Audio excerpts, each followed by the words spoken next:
Hello and welcome back to Project 380. Now quite some time ago I filmed this video here on the Jass Performance Wink mod for the Mark 1. Well, Jass Performance have seen this video and said, hey, do you want the version 2 kit? Of course I said yes. So today I am going to be installing the version 2 kit of the Jass Performance Wink mod to the Mark 1, and for me, because I've already got version 1 installed, it's going to be as simple as replacing a relay. But for full instructions, go check out this video on how to install the full kit. The steps for version 1 and version 2 are completely the same. The only difference is the relays. So go watch that video and I'll see you in a minute. So version 1 of the Wink kit was the black relay and version 2 is the white relay. The only difference is how these two relays work. So let's get underneath the bonnet and install the new relay.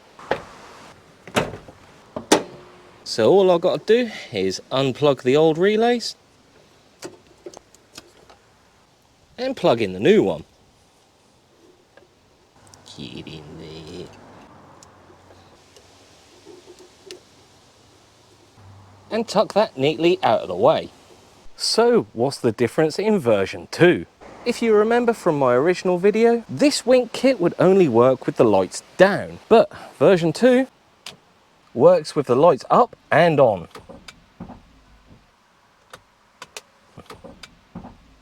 So version 2 works wherever the lights are, up or down. I think I speak on behalf of everyone. This is what we always wanted from this Wink kit. So thank you Jass Performance for sending me version 2 out. This isn't a paid promotion. They didn't even ask me to do the video. I just think this kit needed the awareness it deserves. That's all for this video. Don't forget to like, comment, share and subscribe if you're new, and I'll see you in the next one.